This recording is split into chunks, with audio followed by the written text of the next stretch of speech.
Après traçage de la courbe Tx, T en fonction de X, et T en fonction de Y, le T en fonction de X va vous donner la courbe d'évolution.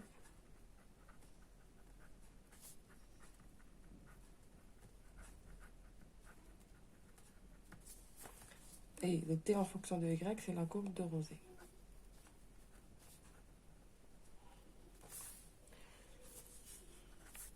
Vous avez le TB0, c'est la température de constitution le moins volatile. Et ça, c'est la température d'ébullition le plus volatile.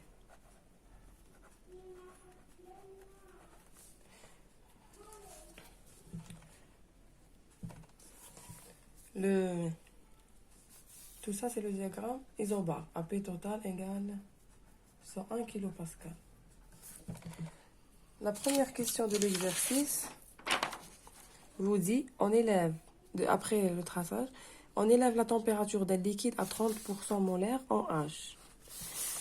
Le 30% molaire en H,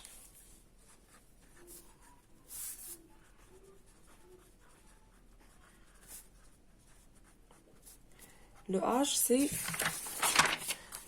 c'est le constitution le plus volatile. Ça veut dire le XA, qui est le X égale à 0,3. Par contre, si vous aurez 30% molaire en haut, ça veut dire le XA égale 1 moins 0,3 égale 0,7.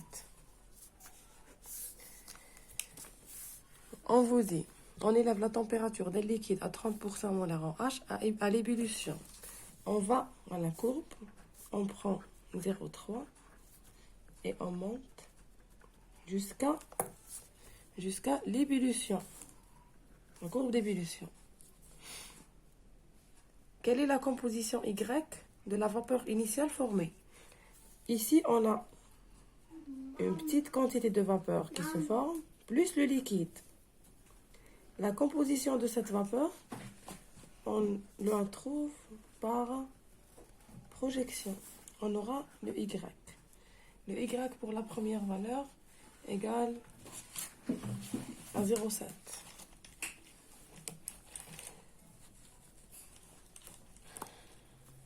Vous avez ça, c'est le point A et le point B.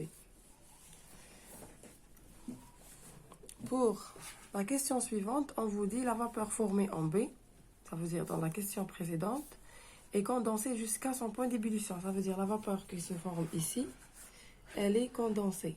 On va la condenser jusqu'à son point d'ébullition.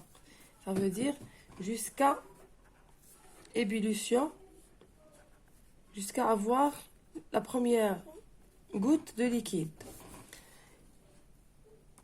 Si on la revaporise, après revaporisation, quelle sera sa composition initiale? On va refaire la même chose, comme ça.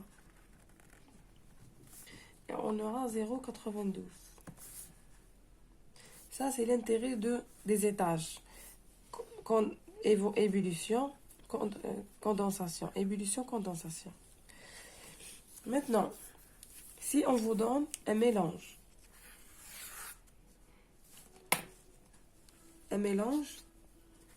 A plus B, ça veut dire hexane, octane.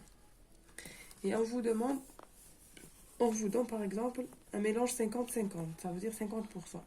On vous demande de déterminer température d'ébullition du mélange.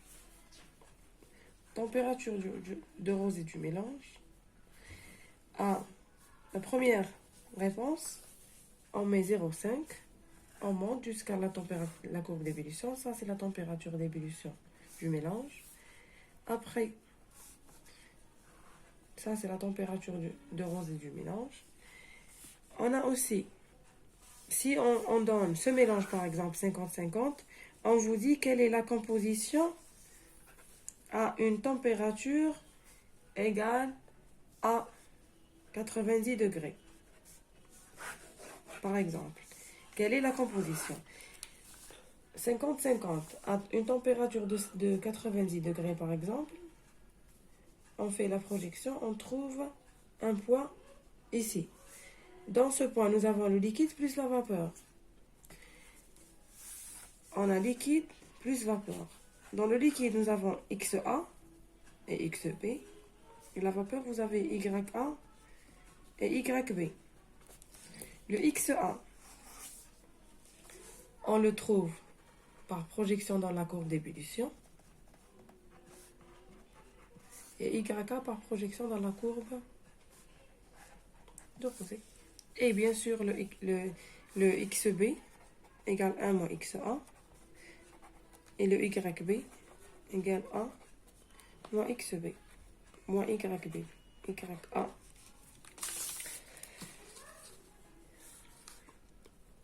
La question C.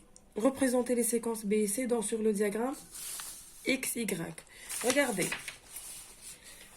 Pour tracer cette courbe, le X et Y, vous prenez 10 cm.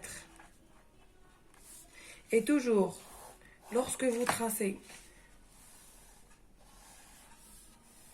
la courbe d'équilibre, ou plutôt le diagramme TXY, vous devez tracer ça 10 cm pour avoir une lecture facile. Ici, vous avez 10 cm, un carré de 10 sur 10. Un carré, c'est un carré. C'est pas ouvert parce que on va tracer X et Y en fonction de X. On trace la première bisectrice et on aura une courbe comme ça. Puisque toujours les Y sont supérieurs aux X. C'est parce que le constituant est plus volatile. Le Y toujours il est supérieur à X. Comme vous voyez ici dans les valeurs. Les Y, ils sont supérieurs aux X. Parce qu'on travaille par rapport aux constituants les plus volatiles qui va se trouver dans la phase gazeuse, vapeur, plus que dans la phase liquide. Toujours. Une fois vous tracez, vous aurez les séquences. Vous avez les points.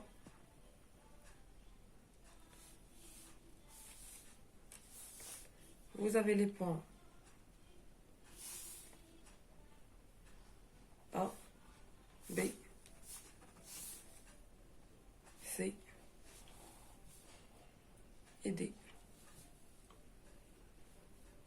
Plutôt, on va faire le D ici et ici le E.